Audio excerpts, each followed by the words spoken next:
Good afternoon, everyone. It's William. It's 5th of October 2024, and this is my series, Life on the Magic Mountain, though I myself have been absent from the Magic Mountain since the end of June and probably won't be going back to the spring, but I've decided to continue on with these even though I don't have the brilliant surroundings of Hotel Schatzalp, formerly Sanatorium Schatzalp. So if you're coming into this series for the first time, it is about Thomas Mann's favorite, not favorite, well, maybe it was his favorite, his famous novel, The Magic Mountain, which is celebrating the 100th year anniversary of its publication this year. And I am going through page by page, section by section, the novel, and comparing it also to life in a real Davos tuberculosis sanatorium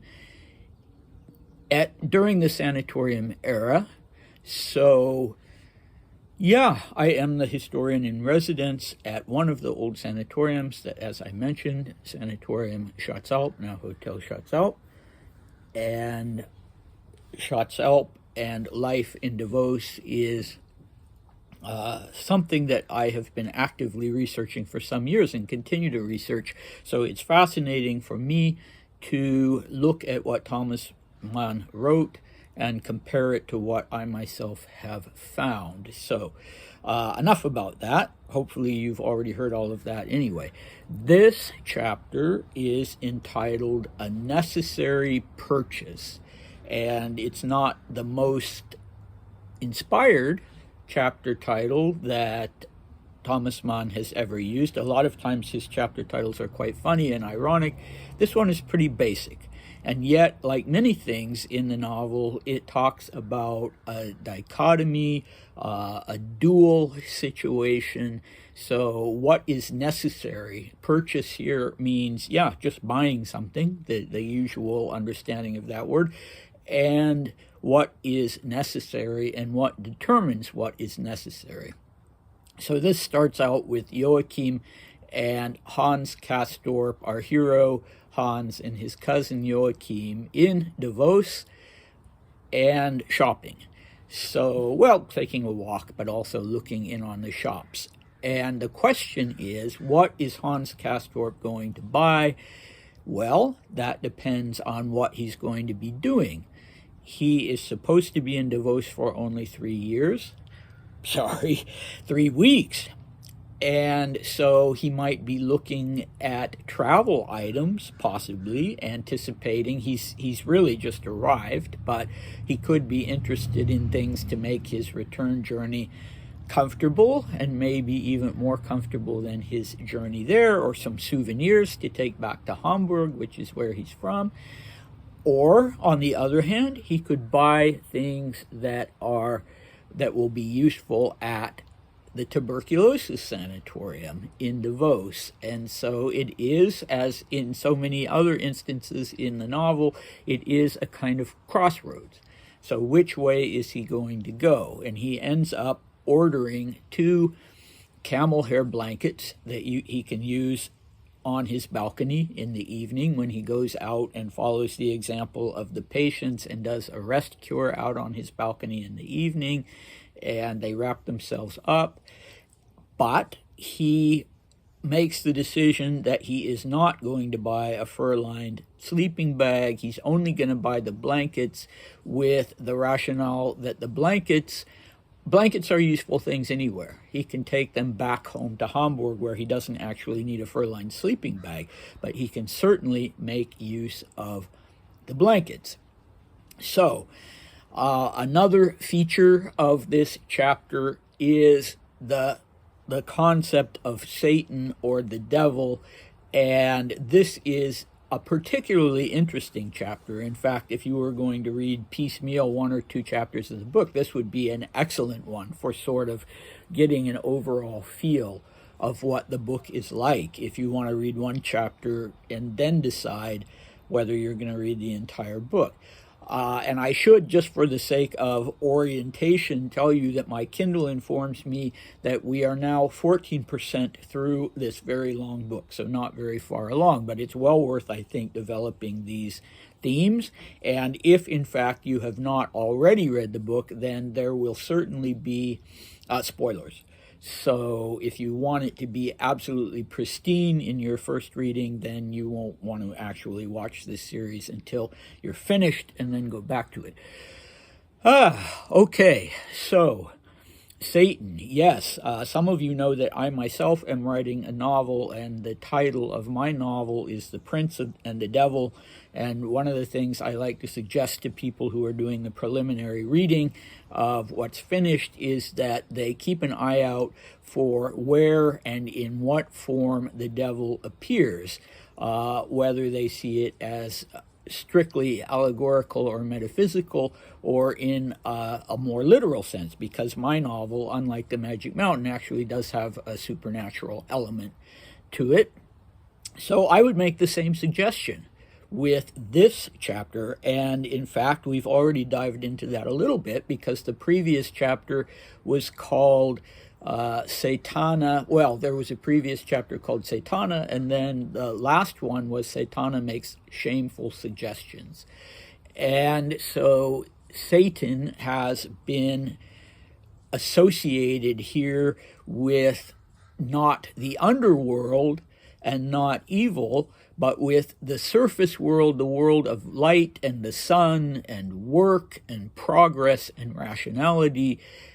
And so he's been associated with one of Hans Castorp's most important father figures, Settembrini. And Settembrini is the one to whom man gives the nickname Satana.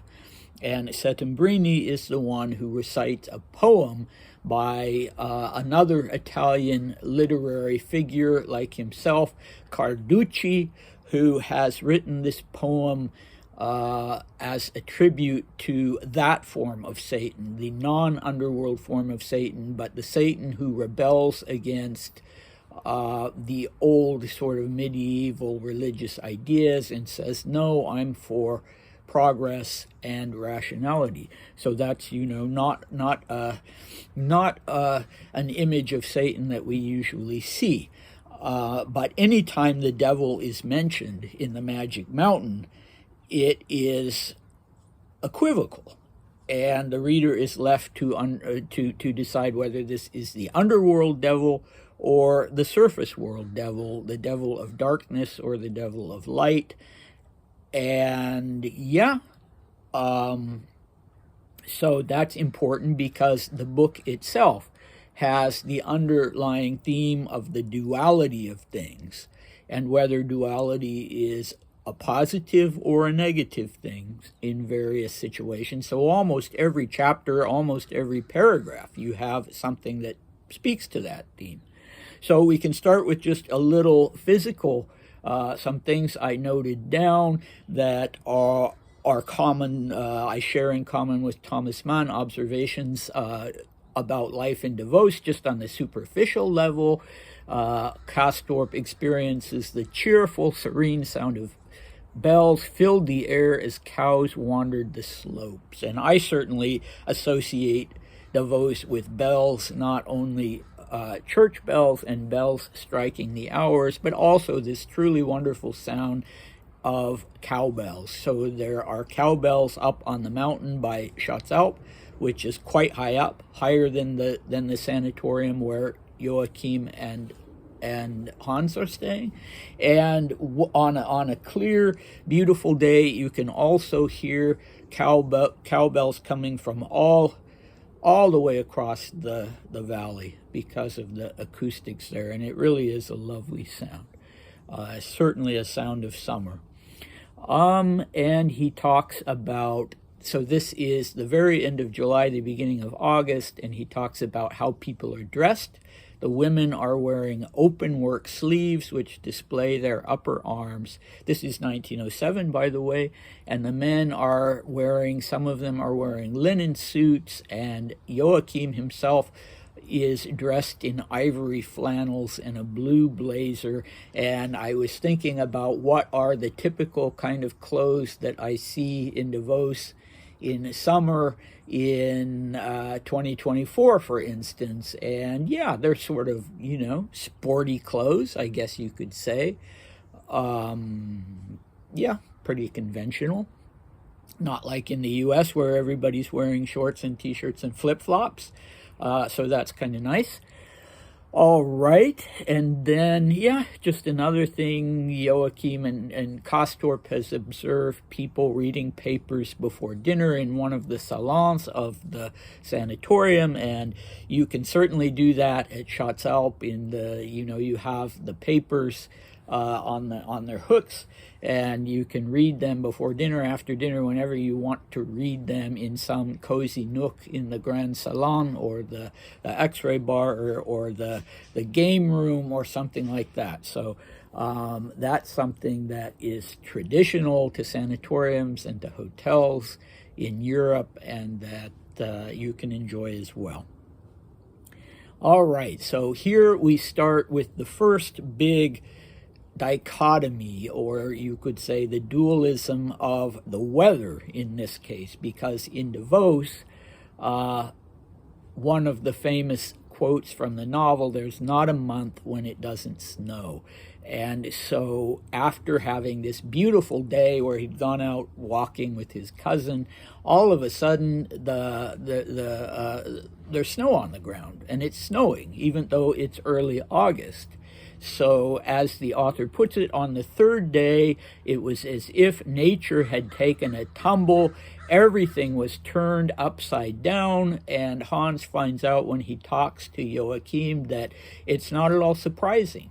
So this is a place where nature itself, or the weather itself, is disorienting and can be snow in August or such strong sunlight in the middle of the winter that you have to start peeling off layers of clothes. And that certainly has been my experience, sitting out on the balcony, first to bundle up because it's winter, and then to end up taking off my coat and my scarf and my gloves and my sweater, and just sitting, rolling up my sleeves, just sitting out there in shirt sleeves. And so if you're planning a trip to Davos and you haven't been there before, this is some good practical advice that you can get from Hans Castorp and from myself, that you should bring attire for all different weather conditions, no matter what the season is that you're going. Plan on there being sun and plan on there being snow, and then you can't go wrong. And if you happen to be sitting out on your balcony on one of these sunlit days on your Liegestuhl, your lounge chair, then be careful if you doze off and take a nap that you don't wake up with a sunburn, even for instance on your feet or your ankles, which has happened to me even though you're wearing socks, because the sun can be extraordinarily strong in winter.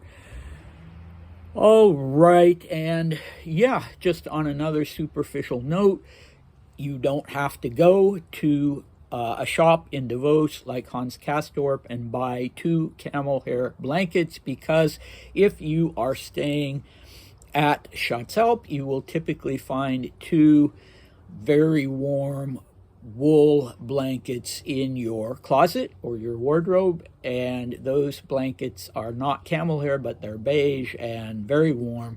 And you will also have, instead of a fur-lined sleeping bag, you will have a duvet that you can take off the bed and wrap yourself up in, which is a real delight, I can tell you, if you want to do your own rest cure. And another thing that makes me smile, comparing German literature here, The Magic Mountain, with Russian literature.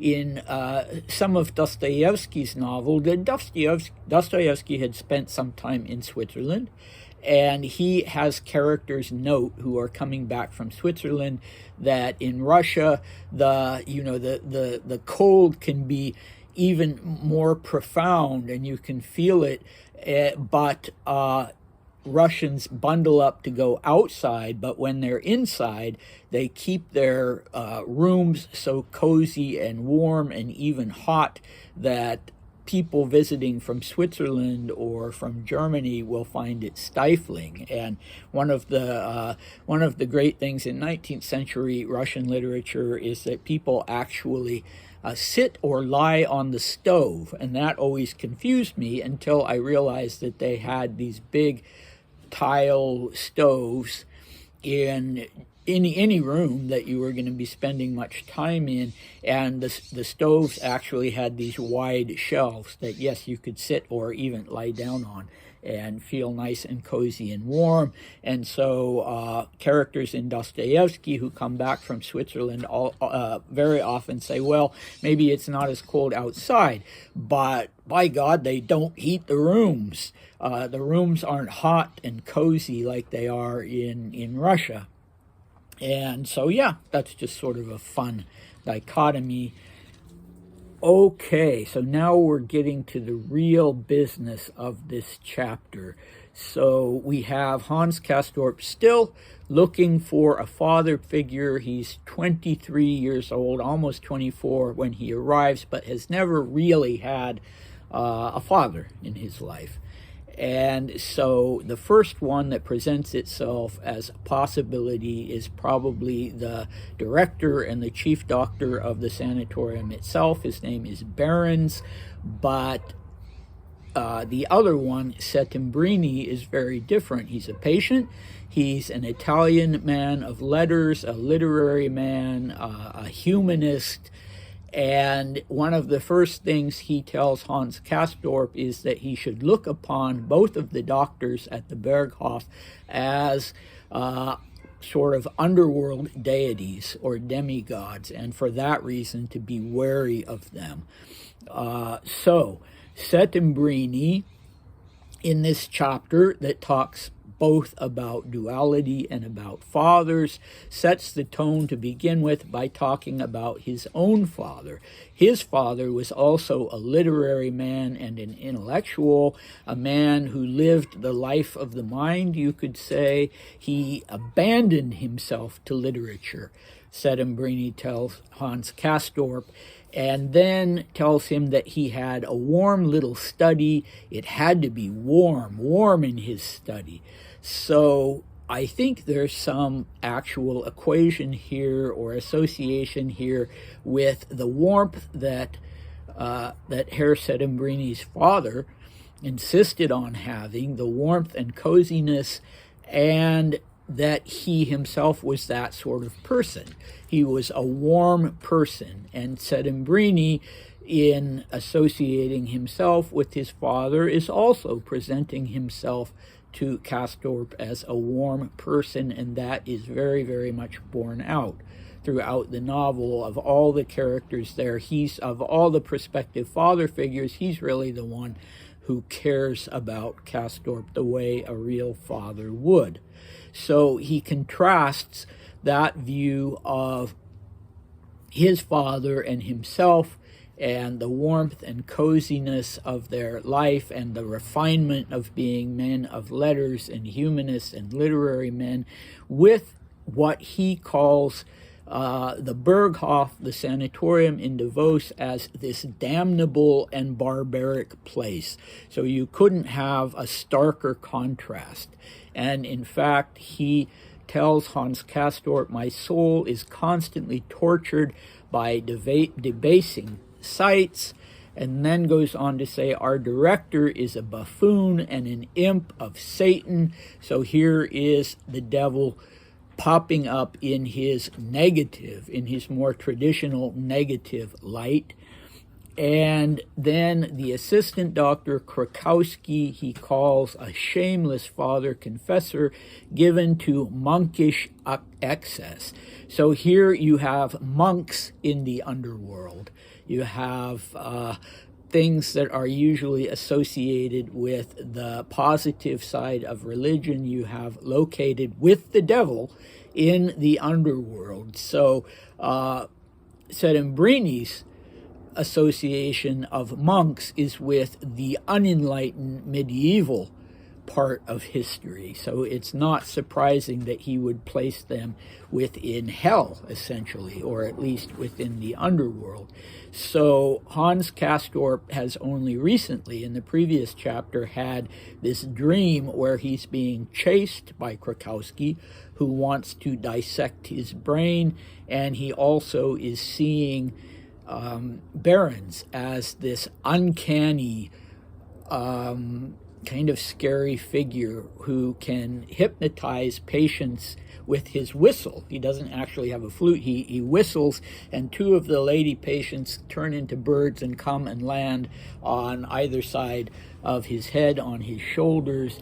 And so, you know, Herr Settembrini, whether rightly or wrongly, has definitely already gotten into his head about what is the underworld and what is the surface world, and how confusing it can be, how hard it can be to tell the one from the other. Not everybody has the discernment of Settembrini himself, so he's acting as a guide in that respect to Hans Castorp.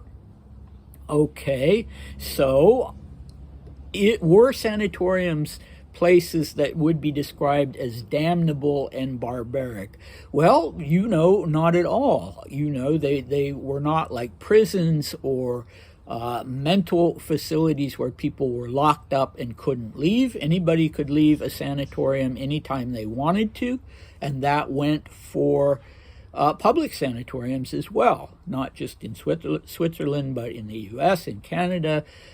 Yeah, unless you were actually a criminal who had been arrested and put in prison, convicted of a crime, and then developed tuberculosis and were transferred to a sanatorium, you could come and go as you pleased from a sanatorium. Unless you were a criminal or a child, you were free to walk out the door anytime you wanted to, and they were places where the staff made every effort to make them as comfortable and as pleasant as possible, including in public sanatoriums.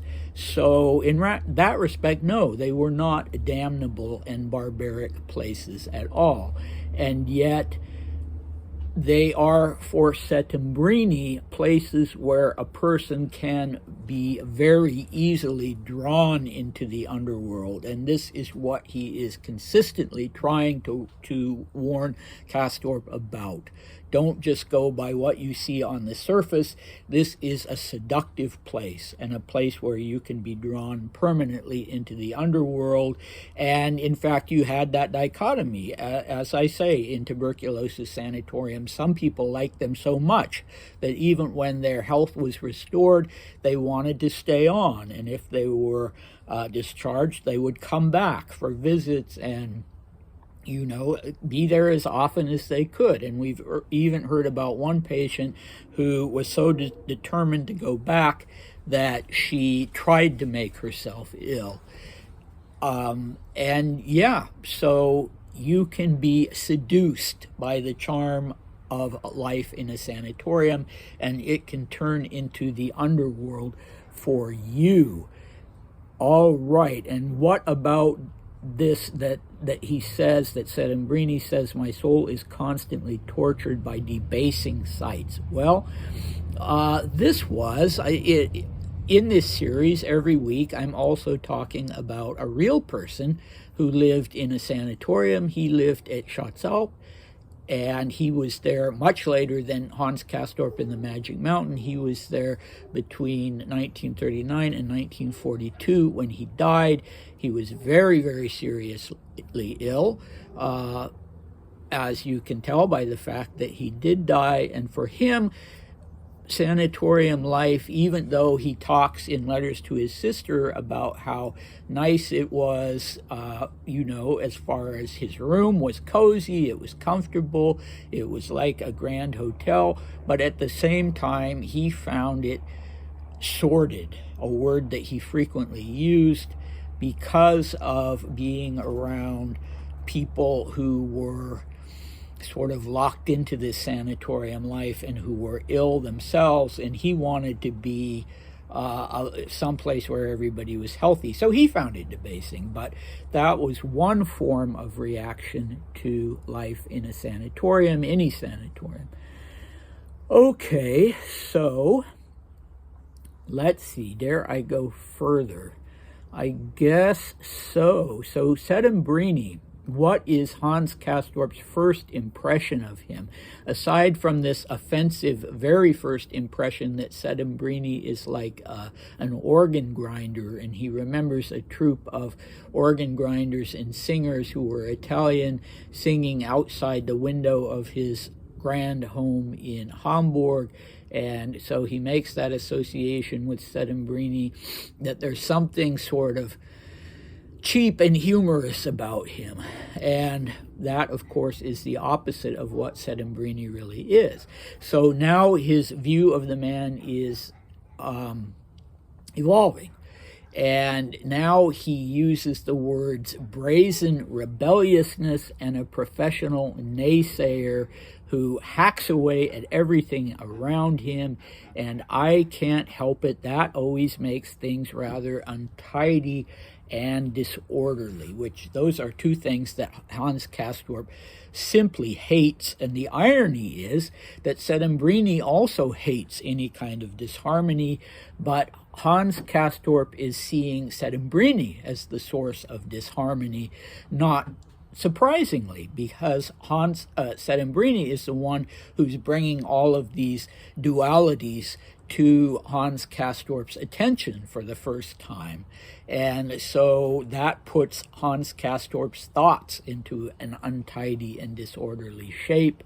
And that's why he sees Settembrini in this way, as a focus of rebelliousness and a professional naysayer and someone who hacks away at everything, instead of the agent of harmony that Settembrini so much wants to be, and that being his whole identity.